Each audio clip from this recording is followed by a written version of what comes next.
ನಮಸ್ಕಾರ ವೀಕ್ಷಕರೇ, ನಾನು ನಿಮ್ಮ ಪ್ರೀತಿಯ ಖುಷಿ. ನಾನು ನಿಮಗೆ ಒಂದು ದೃಶ್ಯ ತೋರಿಸ್ತೀನಿ ವೀಕ್ಷಕರೇ. ಆ ದೃಶ್ಯನ ನಾನು ನೋಡಿ ನನ್ನ ಮೈಯೆಲ್ಲ ಜುಮ್ ಅನ್ಸ್ಬಿಡ್ತು. ನೀವು ಒಂದು ದೃಶ್ಯ ತೋರಿಸ್ತೀನಿ, ಹಾಗೆಯೇ ಅಲ್ಲಿ ನೋಡಿ.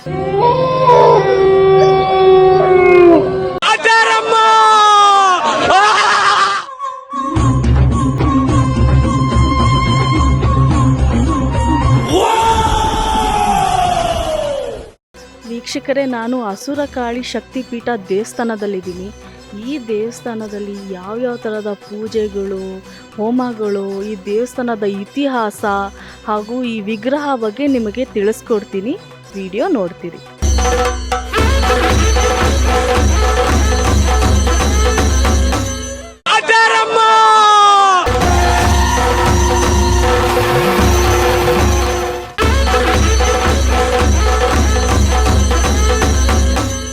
ಅಸುರಕಾಳಿ ಶಕ್ತಿಪೀಠ ದೇವಸ್ಥಾನದ ಧರ್ಮದರ್ಶಿಗಳು ನಮ್ಮ ಜೊತೆ ಇದ್ದಾರೆ.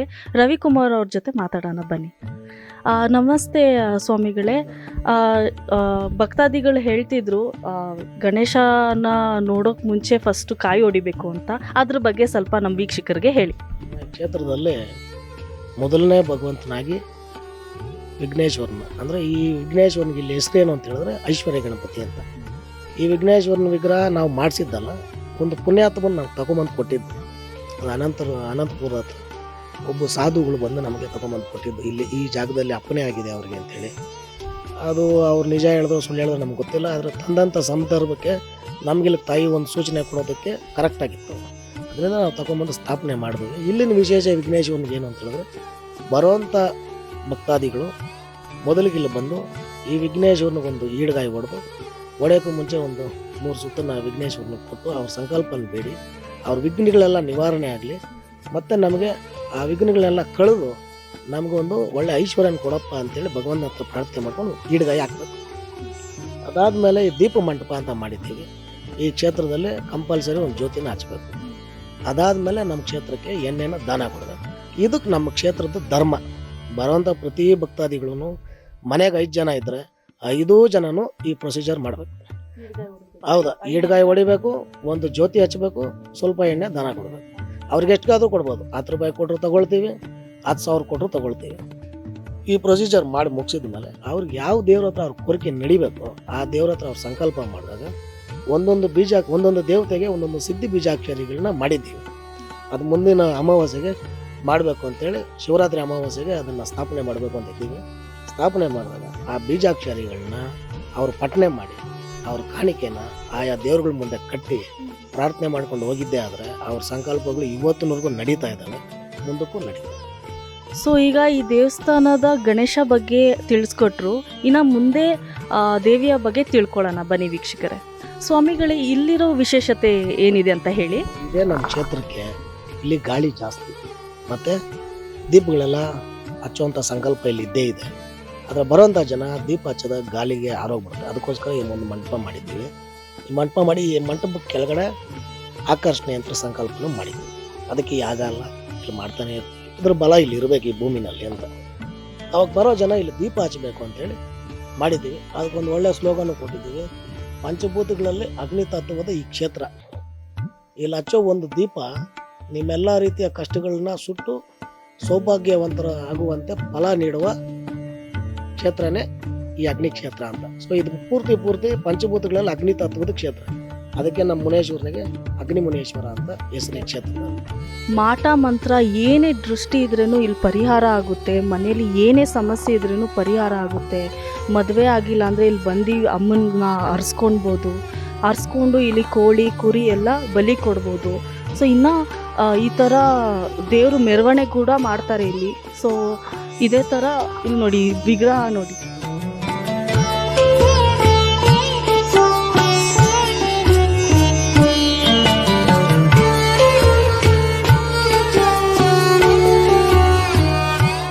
ಈ ವಿಗ್ರಹ ನೋಡಿದಾಗೇ ನಿಮ್ಗೆ ಅನಿಸುತ್ತೆ ವೀಕ್ಷಕರೇ, ಎಷ್ಟು ಶಕ್ತಿ ಇದೆ ಈ ದೇವಸ್ಥಾನದಲ್ಲಿ ಅಂತ.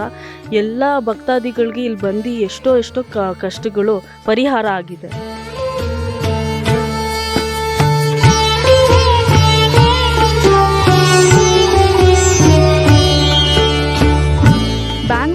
ಒಬ್ಬರು ಭಕ್ತರು ಬಂದಿದ್ದಾರೆ. ಫಂಕ್ಷನಲ್ಲಿ ಅವ್ರಿಗೆ ಬ್ಲ್ಯಾಕ್ ಸ್ಯಾರಿ ಗಿಫ್ಟ್ ಬಂದಿತ್ತು. ಸೊ ಈ ಬ್ಲ್ಯಾಕ್ ಸ್ಯಾರಿ ಏನು ಮಾಡೋದು ಅಂತ ಈ ದೇವಸ್ಥಾನಕ್ಕೆ ಬಂದಿದ್ದಾರೆ. ಬನ್ನಿ ಸಂಪೂರ್ಣ ಮಾಹಿತಿ ತಿಳ್ಕೊಳ್ಳೋಣ ಅವ್ರ ಹತ್ರ. ನಮಸ್ತೆ ಸರ್, ನಿಮ್ಮ ಹೆಸರು? ಅನಿರುದ್ಧ. ಸೊ ಹೇಳಿ ಸರ್, ಬ್ಲ್ಯಾಕ್ ಸೀರೆ ನಿಮಗೆ ಗಿಫ್ಟ್ ಬಂದಿತ್ತು, ಯಾವ ಥರ ಈ ದೇವಸ್ಥಾನ ಹೇಗೆ ಉಡ್ಕೊಂಡು ಬಂದ್ರಿ, ನಿಮಗೆ ಹೇಗೆ ಗೊತ್ತಾಯಿತು ಈ ದೇವಸ್ಥಾನ ಬಗ್ಗೆ? ನಮ್ಮ ತಾಯಿಯವರು ಒಂದು ಮದುವೆ ಫಂಕ್ಷನಿಗೆ ಹೋಗಿದ್ರು.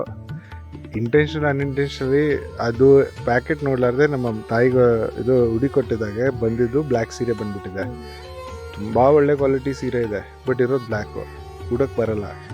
ನಾನು ಅಲ್ಲಿ ದೇವಸ್ಥಾನ, ನಾವು ಇರೋದು ಬೆಂಗಳೂರಲ್ಲಿ ಕನಕಪುರ ರೋಡ್ ಹತ್ರ, ಅಲ್ಲಿ ಎಷ್ಟೋ ಒಂದೂರು ದೇವಸ್ಥಾನಗಳಿದೆ, ಅಲ್ಲಿಗೂ ಕೇಳಿದೆ ಎಲ್ಲಿ ಅದು ಕರಿ ಸೀರೆ ಅವರು ಇಸ್ಕೊಳ್ಳಲ್ಲ.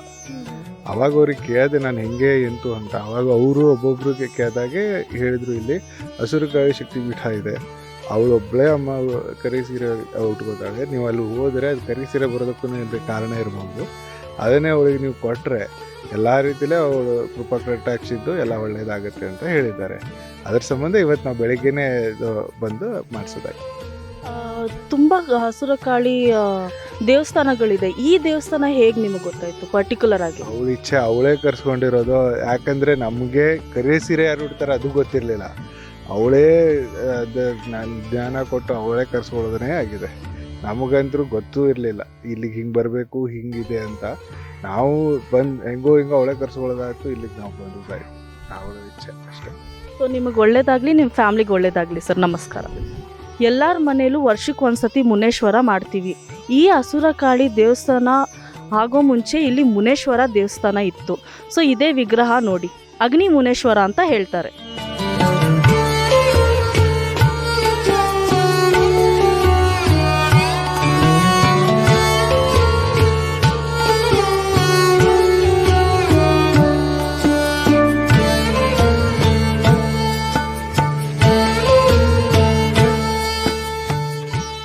ಹಸುರಕಾಳಿ ದೇವಸ್ಥಾನದಲ್ಲಿ ಕಾಟೇರಮ್ಮನನ್ನು ಸ್ಥಾಪನೆ ಮಾಡಿದ್ದಾರೆ. ಇಲ್ಲಿ ಬಂದರೆ ಎಲ್ಲ ಕಷ್ಟಗಳು ಪರಿಹಾರ ಆಗುತ್ತೆ. ಏನೇ ಕಷ್ಟಗಳಿರಲಿ, ಮನೇಲಿ ಏನೇ ಸಮಸ್ಯೆ ಇರಲಿ, ಪರಿಹಾರ ಆಗುತ್ತೆ. ನೋಡಿ, ವಿಗ್ರಹ ನೋಡಿಕೊಂಡು ಕಣ್ ತುಂಬಿಕೊಳ್ಳಿ.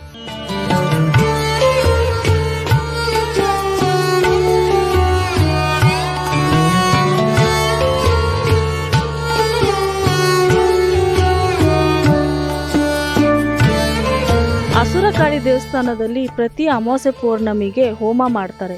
ಈ ಹೋಮದಲ್ಲಿ ಕೂತ್ಕೊಂಡ್ರೆ ಎಲ್ಲ ಕಷ್ಟಗಳು ಪರಿಹಾರ ಆಗುತ್ತೆ. ಏನೇ ಆಗಲಿ, ಕೆಟ್ಟ ದೃಷ್ಟಿ ಆಗಿರಲಿ, ಅಥವಾ ಮಗು ಹುಟ್ಟದಿರೋ ಆಗಿರಲಿ, ಮದುವೆ ಆಗ್ತಿಲ್ಲ ಅಂತ ಅನ್ನೋರು ಕೂಡ ಇಲ್ಲಿ ಕೂತ್ಕೊಂಡು ಪೂಜೆ ಮಾಡಿಸಿದ್ರೆ ಎಲ್ಲ ಪರಿಹಾರ ಆಗುತ್ತೆ.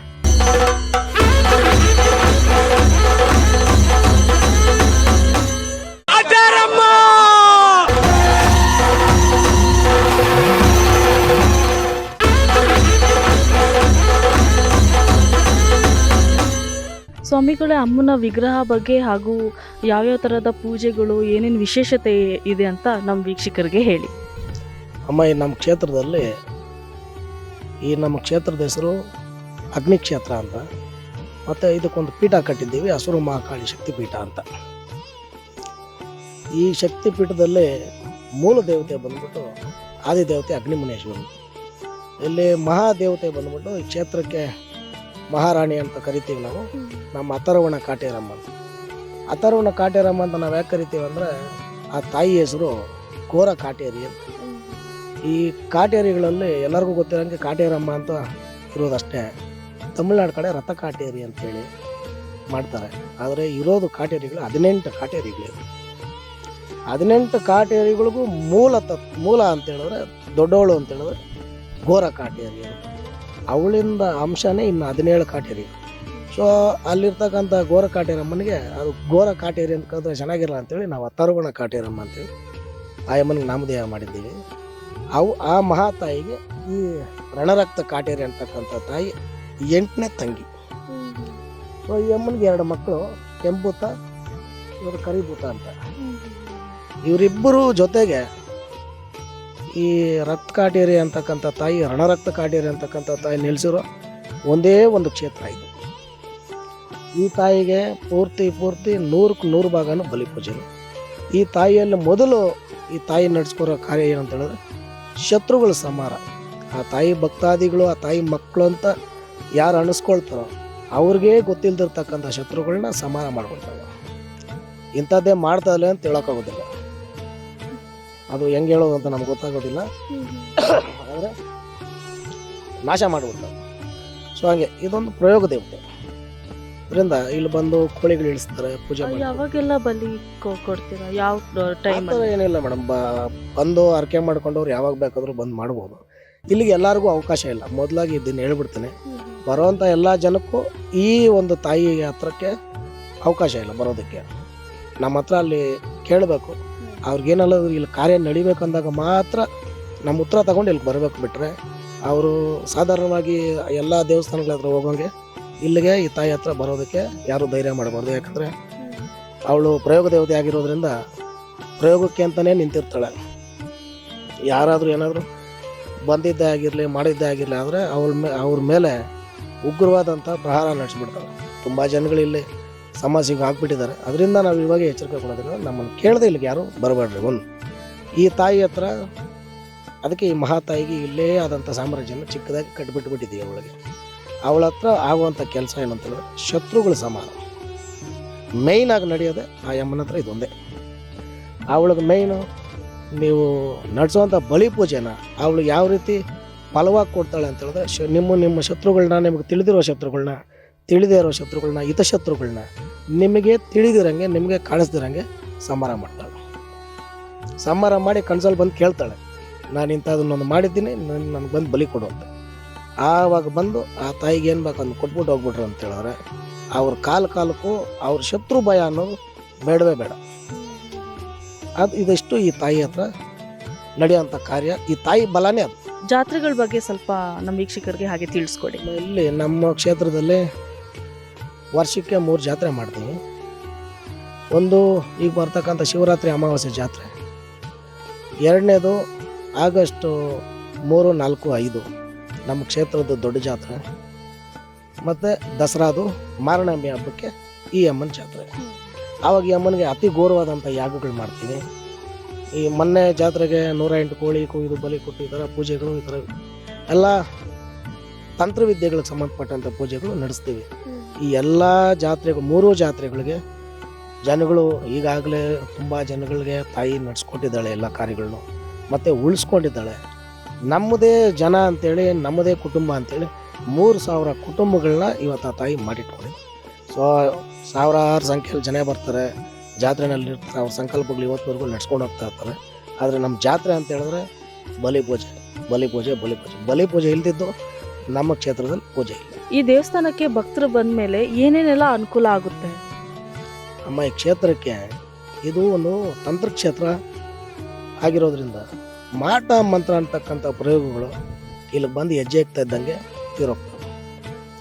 ಮತ್ತು ದುಡ್ಡಿರ್ತಕ್ಕಂಥ ಜನ ಲಕ್ಷಾಂತರ ರೂಪಾಯಿ ಕೊಟ್ಟು, ಸಾವಿರಾರು ರೂಪಾಯಿ ಕೊಟ್ಟು ಪರಿಹಾರ ಮಾಡಿಸ್ಕೊಳ್ತಾರೆ. ಇಲ್ಲದೇ ಇರ್ತಕ್ಕಂಥ ಜನಕ್ಕೋಸ್ಕರನೇ ಅಲ್ಲಿ ನಮ್ಮ ಹಸಿರು ಕಾಳಿಗೆ ಅಮ್ಮನ ಮುಂದೆ ಒಂದು ಗದ್ದಿಗೆ ಪೀಠ ಅಂತ ಮಾಡಿದ್ವಿ. ಅದರೊಳಗಡೆ ಕೂರಿಸಿ ಈ ಗೊಂಬೆಗಳಿಗೆ ಒಂದು ತಗಡುಗಳನ್ನ ಬರೆದು, ಈ ಮಾಟ ಮಾತ್ರ ನಿವಾರಣೆ ಮಾಡ್ತಕ್ಕಂಥ ತಗಡುಗಳನ್ನ ಬರೆದು ಅವುಗಳಿಗೆ ಕೆಲವೊಂದು ಯಂತ್ರ ಪ್ರಯೋಗಗಳನ್ನ, ಮಂತ್ರ ಪ್ರಯೋಗಗಳನ್ನ ಕೊಟ್ಟು, ಆ ತಂತ್ರ ಪ್ರಯೋಗಗಳನ್ನ ತಡಿತಕ್ಕಂಥ ಮೂಲಿಕೆಗಳನ್ನ ಆರಿಸ್ಕೊಂಡು ಅವುಗಳಿಗೆ ಶಕ್ತಿ ಕೊಟ್ಟು ಆ ಗೊಂಬೆಗೆ ಏರಿಸಿ ಬರ್ತಕ್ಕಂಥ ಜನಗಳ ತಲೆ ಮೇಲೆ ಆ ಗೊಂಬೆನ ಇರಿಸಿ ಪ್ರಯೋಗಗಳನ್ನ ನಡೆಸಿದಾಗ, ಮತ್ತು ಆ ಮಂತ್ರಗಳನ್ನ ಉಚ್ಚಾರ ಕೊಟ್ಟಾಗ ಅವ್ರೊಳಗಿರ್ತಕ್ಕಂಥ ಪ್ರಯೋಗ ಆ ಗೊಂಬೆಗೆ ಇಳ್ಕೊಳುತ್ತೆ. ಇದೇ ಶಾಂತಿ ಕರ್ಮ ಅಂತ ಹೇಳ್ತಾರೆ. ಈ ನಮ್ಮ ವೈದಿಕದಲ್ಲಿ ಶಾಂತಿ ಕರ್ಮ ಅಂತಾರೆ ಇದನ್ನು. ಅದೇ ರೀತಿ ಅದೇ ಗೊಂಬೆನ ಇಟ್ಕೊಂಡು ಅವ್ರ ವಸ್ತು ತಗೊಂಡು ಮಾಡೋವಂಥ ತಿರುಗಿ ಮಾಡೋವಂಥ ಪೂಜೆನೇ ಕೆಡಕು ಪೂಜೆ ಅನ್ನೋದು. ಅದೇ ಮಾಟ ಮಂತ್ರ ಅನ್ನೋದು. ಅದೇ ವಿಧಾನನ ನಾವು ಇದರಲ್ಲಿ ಶಾಂತಿ ಕರ್ಮ ಅಂತೇಳಿ ಆಗಿರ್ತಕ್ಕಂಥದ್ದನ್ನು ಆ ಗೊಂಬೆಗೆ ಇಳಿಸಿ ಅಲ್ಲೇ ಕಟ್ಬಿಡ್ತೀವಿ. ಎಷ್ಟೋ ಜನಕ್ಕೆ ಇವತ್ತಿನವರೆಗೂ ಪರಿಹಾರ ಆಗಿದೆ. ಬರ್ತಕ್ಕಂಥ ಜನಗಳು ಗ್ರಹ ದೋಷನೋ, ಮದುವೆನೋ, ಸಂತಾನನೋ, ಮಾಟ ಮಂತ್ರನೋ, ಕಾಯಿಲೆ ಕಸಾಲೆನೋ ಏನಾದರೂ ಇರಲಿ, ಇಲ್ಲಿ ಬಂದು ದುಡ್ಡು ಕಾಸು ಖರ್ಚು ಎಷ್ಟಾಗುತ್ತೋ, ಸ್ವಾಮಿಗಳು ಎಷ್ಟು ಕೇಳ್ತಾರೋ ಯಾರು ಏನೂ ಕೇಳೋದಿಲ್ಲ. ಇಲ್ಲಿ ಬರ್ತಕ್ಕಂಥ ಜನಗಳಿಗೆ ಮೊದಲೇನು ಸಿಗ್ತದೆ ಅಂತ ಹೇಳಿದ್ರೆ ನೆಮ್ಮದಿ ಸಿಗ್ತದೆ. ಇಲ್ಲಿ ಸದಾ ವಾರಕ್ಕೆ 3 ದಿನವೂ ಸದಾ ಇಲ್ಲಿ ಬಲಿ ಪೂಜೆನೇ. ಸೊ ಅದರಿಂದ ಇಲ್ಲಿ ಯಾವಾಗೂ ನಾನ್ ವೆಜ್ ಊಟ ಇರ್ತದೆ, ಮುದ್ದೆ ಇರ್ತದೆ, ಮತ್ತು ವೆಜ್ ತಿನ್ನೋರಿಗೆ ಸೊಪ್ಪಿನ ಸಾರು ಇಲ್ಲಿ ಇರ್ತದೆ. ಅವ್ರಿಗೆ ಯಾವ್ದು ಬೇಕೋ ಅದನ್ನು ಆರಿಸ್ಕೊಂಡು ತಿನ್ಬೋದು. ಇಲ್ಲಿ ಕ್ಷೇತ್ರಕ್ಕೆ ಬರೋಂಥ ಜನಕ್ಕೆ ಮೊದಲು ಆ ತಾಯಿ ಕೊಡೋದು ನೆಮ್ಮದಿ. ಅದನ್ನು ಬಿಟ್ಟು ಅವರು ಈ ರೀತಿ ಒಂದು ಸಮಸ್ಯೆ ಇದೆ ನಮಗೆ ಪರಿಹಾರ ಆಗಬೇಕು ಅಂತ ಹೇಳಿದ್ರು ಆ ತಾಯಿ ಹತ್ರ 7 ವಾರ ಬಂದು ಆ ಗಣೇಶನಿಗೊಂದು ಈಡ್ಗಾಯಿ ಹೊಡೆದು ಒಂದು ಜ್ಯೋತಿ ಹಚ್ಚಿ ಒಂದು ಎಣ್ಣೆನ ಸ್ವಲ್ಪ ಅವ್ರಿಗಾಗಂತೂ ಎಣ್ಣೆನ ದಾನ ಕೊಟ್ಟು ಅವ್ರ ಕಾರ್ಯನ ಸಂಕಲ್ಪ ಮಾಡ್ಕೊಂಡು ಹೋಗಿದ್ದೆ. ಆದರೆ ಇವತ್ತಿನವರೆಗೂ ನಡೆದಿದ್ದಾವೆ, ಮುಂದಕ್ಕೂ ನಡೀತವೆ. ಸ್ವಾಮಿ ನಿಮ್ಮ ಹತ್ರ ಬಂದು ತುಂಬ ಜನ ಹೋಮ ಮಾಡಿಸಿದ್ದಾರೆ. ಸೊ ಅವ್ರಿಗೆ ಏನೇನು ಅನುಕೂಲ ಆಗಿದೆ ಅಂತ ಒಂದು ಉದಾಹರಣೆ ಕೊಡಿ. ಅಮ್ಮ, ಕೆಲವರು ರಾಜಕೀಯದ ವ್ಯಕ್ತಿಗಳು ಬರ್ತಾರೆ, ಅವ್ರಿಗೂ ನಾವು ಹೆಸರು ಹೇಳೋದಿಲ್ಲ, ಬಂದು ಗುಪ್ತವಾಗಿ ಮಾಡಿಕೊಡ್ತೀವಿ. ಮಾಡ್ಕೊಂಡೋಗಿದ್ದಾರೆ. ಅವರು ರಾಜಕೀಯದಲ್ಲಿ ಅವ್ರಿಗೇನು ಕಾರ್ಯ ಆಗಬೇಕು ಆಗಿದೆ. ಅದೇ ರೀತಿ ಪಾಂಡಿಚೇರಿಯಿಂದ ಒಂದು ಶಾಸಕರು ಬಂದಿದ್ದರು, ಅವ್ರದ್ದೇನೋ ಒಂದು ಸಮಸ್ಯೆ ಆಗಿತ್ತು. ಅವರು 1 ವಾರ ಇಲ್ಲೇ ಇದ್ದು ಹಸುರ ಕಾಳಿ ಯಾಗನ ನಡೆಸ್ಕೊಂಡು ಹೋದ್ರು. ಅವರು ಏನಕ್ಕೋಸ್ಕರ ಬಂತು ಆ ಕಾರ್ಯ ಆಯಿತು. ಆದರೆ ಇವತ್ತಿನವರೆಗೂ ಅಂದಂದ ದೊಡ್ಡ ದೊಡ್ಡ ವ್ಯಕ್ತಿಗಳು ನಮ್ಮ ಕ್ಷೇತ್ರಕ್ಕೆ ಬಂದು ಪರಿಹಾರ ಕಂಡಿದ್ರು. ನಮ್ಮ ತಾಯಿ ಆದವಳು ಅವ್ರ ಹತ್ರ ಇದುವರೆಗೂ ಯಾವುದೇ ಒಂದು ಕಾರ್ಯನ ಈ ಕ್ಷೇತ್ರಕ್ಕೆ ಮಾಡಿಸ್ಕೊಡ್ಲಿಲ್ಲ. ಅವ್ರು ಮಾಡ್ತೀವಿ ಅಂತ ಬಂದರೂ ಅವ್ರನ್ನ ವಾಪಸ್ ಕಳಿಸಿದ್ದಾಳೆ.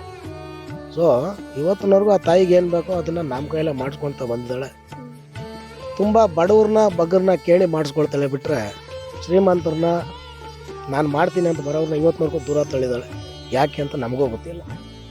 ಹಂಗಿರೋದ್ರಿಂದ ಬರೋವಂಥ ಜನ ಆ ಯಮ್ಮನಿಗೆ ಮೆಚ್ಚುಗೆ ಹಾಕ್ಬಿಟ್ರು ಅಂತ ಹೇಳಿದ್ರೆ, ಇಲ್ಲ ಆ ತಾಯಿ ಆ ಜನಗಳನ್ನ ಒಪ್ಕೊಬಿಟ್ರು ಅಂತ ಹೇಳಿದ್ರೆ, ಆ ತಾಯಿ ನಮ್ಗೊಂದು ಸೂಚನೆ ಕೊಡ್ತಾಳೆ. ಭಕ್ತಾದಿಗಳು ಅಂತ ಬರ್ತಕ್ಕಂಥ ಜನನ ಕರಿಬಾರ್ದು, ಎಲ್ಲ ನನ್ನ ಮಕ್ಕಳೇ ಅಂತ. ಸೊ ಅದಕ್ಕೆ ನಾವು ಯಾರನ್ನೂ ನಮ್ಮ ದೇವಸ್ಥಾನದ ನಮ್ಮ ಕ್ಷೇತ್ರದ ಭಕ್ತಾದಿಗಳು ಅಂತ ಕರೆಯೋದಿಲ್ಲ. ನಮ್ಮ ಕ್ಷೇತ್ರ ನಮ್ಮ ಅಮ್ಮನ ಮಕ್ಕಳು ಅಂತಲೇ ಕರಿತೀವಿ ಎಲ್ಲರೂ. ಸೊ ಇಲ್ಲಿ ಬೇಕಾದ ಜನ ಇದ್ದಾರೆ, ಮಕ್ಕಳು ಇಲ್ದಿರೋರಿಗೆ. ಇಲ್ಲೇ ನಮ್ಮೂರಲ್ಲಿ ಒಂದು ಮೆಂಬರ್ಗೆ ಮಕ್ಕಳಿರಲಿಲ್ಲ, ಆಗಿದ್ದಾವೆ. ಒಂದು ಕಣ್ಣಿನ ಸಮಸ್ಯೆ ಆಗಿತ್ತು, ಒಂದು ಮಗುಗೆ ಆಪ್ರೇಷನ್ ಮಾಡಬೇಕಂತಿದ್ರು. 1.5 ತಿಂಗಳಲ್ಲಿ ವಾಸಿ ಮಾಡಿಕೊಡ್ತೀನಿ ಅಂತ ಹೇಳಿದ್ರು, ವಾಸಿ ಮಾಡಿಕೊಟ್ಟಿದ್ದಾಳೆ. ಇನ್ನು ಬೆಂಗಳೂರು ಕಡೆಯಿಂದೆಲ್ಲ ಬೇಕಾದ ಜನ ಬರ್ತಾರೆ.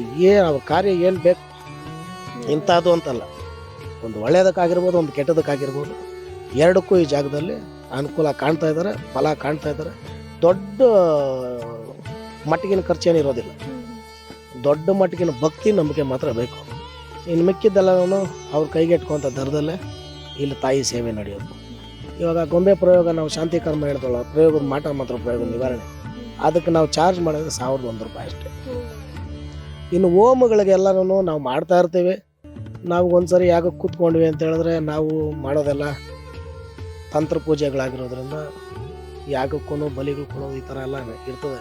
ಕೆಲವೊಬ್ರಿಗೆ ಭಯ ಆಗ್ಬೋದು, ಕೆಲವೊಬ್ಬರಿಗೆ ಹೆಂಗಪ್ಪ ಅನಿಸ್ಬೋದು, ಕೆಲವೊಬ್ರಿಗೆ ಅದು ಒಪ್ಕೊಂಡಿರ್ತಾರೆ.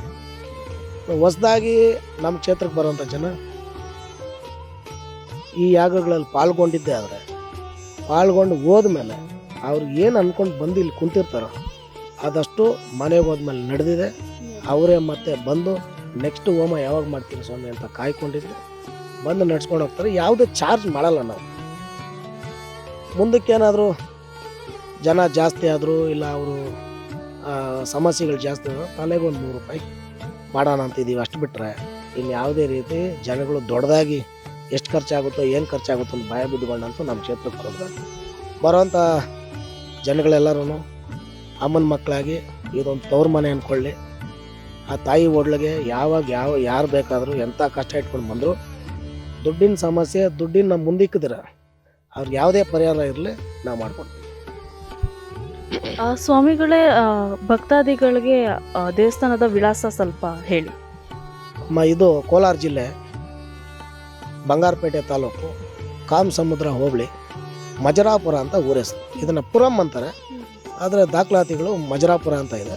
ಮಜರಾಪುರ ಕೆರೆ ಪಕ್ಕದಲ್ಲಿರೋ ಅಗ್ನಿಮುನೇಶ್ವರನ ದೇವಸ್ಥಾನ.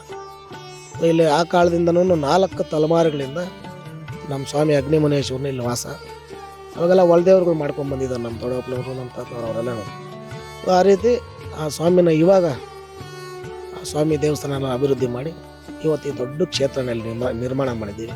ಈ ನಿರ್ಮಾಣ ಮಾಡೋಕ್ಕೆ ಕಾರಣವೂ ನನ್ನ ತಾಯಿ ಕಾಟೇರಮ್ಮನೆ, ಅಥರ್ವಣ ಕಾಟೇರಮ್ಮ. ಇಲ್ಲಿ ಒಂದೊಂದು ನಾವು ಮಾಡಿರೋದು ಆಯ ಆಗಿರಲಿ, ಎಲ್ಲ ಯಾವ್ಯಾವ ದೇವತೆ ಎಲ್ಲೆಲ್ಲಿ ಬರಬೇಕು ಅನ್ನೋದಾಗಿರಲಿ ಆ ತಾಯಿನ ಹೊತ್ಕೊಂಡು ಆ ತಾಯಿ ಕೊಟ್ಟಂಥ ಸೂಚನೆಗಳು ಮತ್ತು ಈ ಇದ್ರ ಮೇಲೆ ಬಿಟ್ಟರೆ ಇನ್ನು ನಾವು ಯಾರನ್ನೂ ಕರ್ಕೊಂಡು ಬಂದು ಸ್ವಾಮಿಗಳನ್ನಾಗಿರಲಿ ವೈದಿಕರನ್ನಾಗಿರಲಿ ಯಾರನ್ನೂ ಕರ್ಕೊಂಡ್ಬಂದು ನಾವಿಲ್ಲಿ ಏನೂ ಮಾಡಿಸಿಲ್ಲ. ತಾಯಿ ಏನು ಸೂಚನೆ ಕೊಟ್ಟವಳೆ, ಎಲ್ಲಿಂದ ಎಲ್ಲಿ ಕಾಯ ಕೊಟ್ಟವಳೆ ಅದನ್ನೇ ಮಾಡಿದ್ದೀವಿ. ಎಲ್ಲನೂ ಆ ತಾಯಿನೇ ಇಲ್ಲ. ಇನ್ನು ಮಜರಾಪುರ ಕೆರೆ ಹತ್ರ ದೇವಸ್ಥಾನ ಅಂದರೆ ಸಾಕಷ್ಟು ನಮ್ಮ ಭಕ್ತಾದಿಗಳಿಗೆ ತಿಳಿಸ್ಕೊಟ್ಟಿದ್ದೀರಾ ಸ್ವಾಮಿಗಳೇ, ತುಂಬ ತುಂಬ ಧನ್ಯವಾದಗಳು. ಕೊನೆಯದಾಗ ಏನು ಹೇಳ್ತೀನಿ ಅಂದರೆ ಜನಗಳಿಗೆ, ಎಲ್ಲೆಲ್ಲೋ ಹೋಗಿ ನಮ್ಮ ಪರಿಹಾರ ಕಾಣಲಿಲ್ಲ, ಇಲ್ಲಿಗೆ ಹೋದ್ರೂ ಅಷ್ಟೇ ಅಂತ ಅಂದ್ಕೊಂಡು ಮಾತ್ರ ಕ್ಷೇತ್ರಕ್ಕೆ ಬರಬೇಡ್ರಿ. ಎಲ್ಲೆಲ್ಲಿ ಹೋಗಿದ್ರೂ ಸರಿ, ಇಲ್ಲಿಗೆ ಬಂದಂಥ ಜನ ಇವತ್ತಿನವರೆಗೂ ಪರಿಹಾರ ಕಾಣ್ತಾ ಇದ್ದಾರೆ. ನೀವು ಮುಂದಿನ ದಿನಗಳೆಲ್ಲ ಬರೋದಾದರೆ ಇಲ್ಲಿ ಪರಿಹಾರ ಕಂಡಿರೋ ಜನ ಎಷ್ಟೋ ಜನ ಇಲ್ಲಿ ಇರ್ತಾರೆ. ಈ ದೂರಾಭಾರದಿಂದ ಬರ್ತಾರೆ ಅನ್ನೋದಕ್ಕೆ ಅವ್ರಿಗೆ ಹೋಗೋಕ್ಕಾಗೋದಿಲ್ಲ, ಇಲ್ಲಿ ವ್ಯವಸ್ಥೆಗಳು ಕಡಿಮೆ.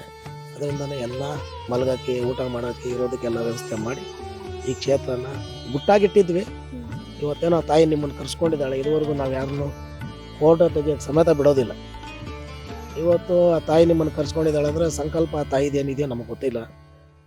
ತುಂಬ ನಮ್ಮ ಹುಡುಗರೆಲ್ಲನೂ ಗಲಾಟೆ ಮಾಡೋರು ನನ್ನ ಮೇಲೆ, ಇಲ್ಲಣ್ಣ ಜನಗಳಿಗೆ ತಿಳಿಸ್ಬೇಕು, ಹಿಂಗೆ ಮಾಡಿದ್ರೆ ಹೆಂಗೆ ಹಿಂಗೆ ಅಂತ. ನಾವು ದಿನ ಬೆಳಗ್ಗೆ ಎದ್ದೋಳ್ತಾನೆ ಜನಗಳು ನೋಡ್ತೀವಿ. ಈ ಜನಗಳು ನೋಡಿದಾಗ ಬರೋ ಜನ ಹೇಳಲ್ಲ, ಹೇಳೋದು ಅದೇ ಬೇಜಾರು. ಸ್ವಾಮಿ ಅಲ್ಲೋದು ಇಷ್ಟು ಖರ್ಚು ಮಾಡಿದೆ, ಇಲ್ಲೋದು ಇಷ್ಟು ಖರ್ಚು ಮಾಡಿದೆ, ಅಲ್ಲೋದು ಇಲ್ಲೋದು ಎಲ್ಲ ಹೇಳ್ತಾರೆ ಸರಿ. ಆದರೆ ಪರಿಹಾರ ಎಲ್ಲಿ ಕಂಡ್ರಿ ಅಂತ ಹೇಳಿದ್ರೆ ಎಲ್ಲೂ ಕಂಡಿರಲ್ಲ. ಅದಕ್ಕೆ ಇಲ್ಲಿ ದುಡ್ಡಿನ ಮುಖ್ಯತ್ವ ಇಲ್ಲ. ಬಂದಂಥ ಜನಕ್ಕೆ ಏನು ಪರಿಹಾರ ಕಂಡಿದ್ದಾರೆ, ನಾವೇನು ಅವ್ರಿಗೆ ಮಾಡಿದ್ದೀವಿ, ನಡ್ಸ್ಕೊಟ್ಟಿದ್ದೀವಿ ಅನ್ನೋದೇ ಅವ್ರು ಬಂದು ಮತ್ತೆ ಹೇಳಿದಾಗ ಆ ತೃಪ್ತಿಗೋಸ್ಕರ ಈ ಕ್ಷೇತ್ರನ ಕಟ್ಟಿದ್ದೀವಿ. ಈ ಕ್ಷೇತ್ರದಲ್ಲಿ ನಾನಾಗಿರ್ಬೋದು, ನನ್ನ ಶಿಷ್ಯಂದ್ರಾಗಿರ್ಬೋದು, ನಮ್ಮ ಹುಡುಗರಾಗಿರ್ಬೋದು, ಜನಗಳಿಗೆ ಒಳ್ಳೆಯದಕ್ಕೋಸ್ಕರ ಇವತ್ತಿನವರೆಗೂ ಶ್ರಮಿಸ್ತಾ ಇದ್ದೀವಿ. ಬಿಟ್ಟರೆ ಜನ ತಂದು ಹಾಕೋ ದುಡ್ಡಿಗೋಸ್ಕರ ಇಲ್ಲಿ ಯಾರೂ ಕಾಯ್ದಿಲ್ಲ. ಅದಕ್ಕೆ ನಮ್ಮ ದೇವಸ್ಥಾನದಲ್ಲಿ ಒಂದು ಉಂಡಿ ಕೂಡ ಇರಲಿಲ್ಲ. ಜನ ಬಂದು ಗಲಾಟೆ ಮಾಡ್ತಾರೆ ನಮ್ಮ ಮೇಲೆ. ನಾವು ಹಂಗೆ ದೇವ್ರ ಕೈ ಮುಕ್ಕೊಂಡು ಹೋಗೋಕೆ ಬೇಜಾರು ನಮಗೆ. ಒಂದು ಉಂಡಿ ಇಡ್ರಿ ಅಂತ. ಆದರೆ ನಮಗೆ ತಾಯಿ ಇದುವರೆಗೂ ಅಪ್ಲೈ ಕೊಡಲಿಲ್ಲ.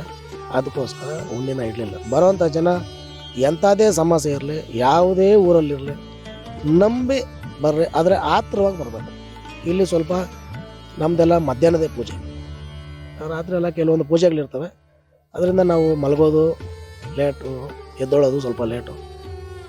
ಮಧ್ಯಾಹ್ನನೇ ಇಲ್ಲಿ ಪೂಜೆಗಳು. ಮಧ್ಯಾಹ್ನದ ಮೇಲೇ ಜನಗಳಿಗೆ ಏನಾದರೂ ನೋಡೋದು, ಉತ್ತರ ಕೊಡೋದು, ಪ್ರಶ್ನೆಗೆ ಈ ರೀತಿಯಾದಂಥ ಕಾರ್ಯಗಳು ಮಾಡ್ತೀವಿ.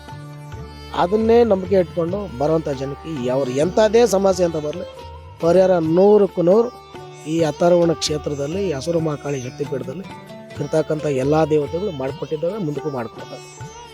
ನಿಮ್ಮ ವಾಹಿನಿ ನೋಡಿ ಬರ್ತಕ್ಕಂಥ ಜನಗಳಿಗೆ ಸದಾ ಹೇಳೋದೇನು ಅಂತ ಹೇಳಿದ್ರೆ, ಈ ಹಸುರು ಕಾಳಿ ಶಕ್ತಿಪೀಠದ ಆಶೀರ್ವಾದ ಸದಾ ಜನಗಳಿಗಿರ್ತದೆ. ನಿಮ್ಮ ಈ ಒಂದು ಎಪಿಸೋಡ್ನ ನೋಡೋವಾಗ ಯಾವ್ಯಾವ ಜನಕ್ಕೆ ಏನೇನು ಸಮಸ್ಯೆ ಇದೆಯೋ ಆ ಎಪಿಸೋಡ್ ನೋಡ್ತಾನೆ ಒಂದು ಸಂಕಲ್ಪ ಮಾಡಿಕೊಳ್ಳಿ. ಅವ್ರ ಪರಿಹಾರ ಕಂಡ ಮೇಲೆ, ಇಲ್ಲ ಪರಿಹಾರ ಕಾಣುತ್ತೆ ಅನ್ನೋ ಒಂದು ಗಟ್ಟಿ ನಿರ್ಧಾರಕ್ಕೋ, ಇಲ್ಲ ಅದಕ್ಕೊಂದು ಸೂಚನೆ ಸಿಕ್ಕಿದ ಮೇಲೆ ಈ ಕ್ಷೇತ್ರ ಹುಡ್ಕೊಂಬರಲಿ. ಸುಮ್ಗೆ ಬರೋದು ಬೇಡ. ಈ ಕ್ಷೇತ್ರ ನೋಡ್ತಾ, ಈ ದೇವತೆಗಳು ನೋಡ್ತಾ ಅವರೇ ದೀಪ ಹಚ್ಚಿ, ನಮ್ಮ ಅಥರ್ವಣ ಕಾಟೇರಮ್ಮನ ಹೆಸರಲ್ಲಿ, ಇಲ್ಲ ಹಸುರು ಕಾಳಿ ಹೆಸರಲ್ಲಿ ಒಂದು ದೀಪ ಹಚ್ಚಿ, ನಮ್ಮ ಸ್ವಾಮಿ ಅಗ್ನಿಮುನೇಶ್ವರನ ಹೆಸರಲ್ಲಿ ಒಂದು ದೀಪ ಹಚ್ಚಿ, ಯಾರ ಹೆಸರಲ್ಲಿ ಬೇಕಾದರೂ ಒಂದು ದೀಪ ಹಚ್ಚಿ ಅವ್ರ ಸಂಕಲ್ಪನ ಇಡಲಿ. ಆ ಇಟ್ಟಂಥ ಸಂಕಲ್ಪಕ್ಕೆ ಒಂದು ದಾರಿನೋ ಇಲ್ಲ ಒಂದು ಪರಿಹಾರನೋ ಕಂಡ ಮೇಲೆ ಸಂತೋಷವಾಗಿ ಕ್ಷೇತ್ರಕ್ಕೆ ಬರಲಿ. ಇನ್ನು ಮತ್ತಷ್ಟೇನು ಸಂಕಲ್ಪಗಳಿದ್ದಾವೆ ಖಂಡಿತ ನೆರವೇರಿಸ್ಕೊಡ್ತಾರೆ ದೇವತೆಗಳಾದವರು. ಇನ್ನು ತಂತ್ರಗಳಲ್ಲಿ ಏನು ಭಾಗಗಳಿದ್ದಾವೆ ಆ ಭಾಗಗಳನ್ನ ನಾವು ನಡೆಸ್ಕೊಡ್ತೀವಿ. ದುಡ್ಡು ಕಾಸನ್ನು ಆತಂಕ ಬೇಡ, ಧಾರಾಳವಾಗಿ ಬರ್ಬೋದು. ಇದು ನಿಮ್ಮ ತಾಯಿ ಒಡ್ಲು ಅಂದ್ಕೊಂಡು ಈ ಕ್ಷೇತ್ರಕ್ಕೆ ಧಾರಾಳವಾಗಿ ಬರ್ರಿ. ತುಂಬ ತುಂಬ ಧನ್ಯವಾದಗಳು ಸ್ವಾಮೀಜಿ. ವೀಕ್ಷಕರೇ, ಹಸುರಕಾಳಿ ಶಕ್ತಿಪೀಠ ದೇವಸ್ಥಾನ ಬಗ್ಗೆ ನಾನು ನಿಮಗೆ ಸಾಕಷ್ಟು ಮಾಹಿತಿ ತಿಳಿಸ್ಕೊಟ್ಟೆ. ಮುಂದಿನ ಎಪಿಸೋಡಲ್ಲಿ ಇನ್ನೊಂದು ದೇವಸ್ಥಾನದ ಜೊತೆ ಬರ್ತೀನಿ. ಅಲ್ಲಿವರೆಗೂ ಖುಷಿ ಟಿವಿ ಕನ್ನಡ ನೋಡ್ತಾ ಇರಿ, ಸಬ್ಸ್ಕ್ರೈಬ್ ಮಾಡೋದನ್ನ ಮರಿಬೇಡಿ.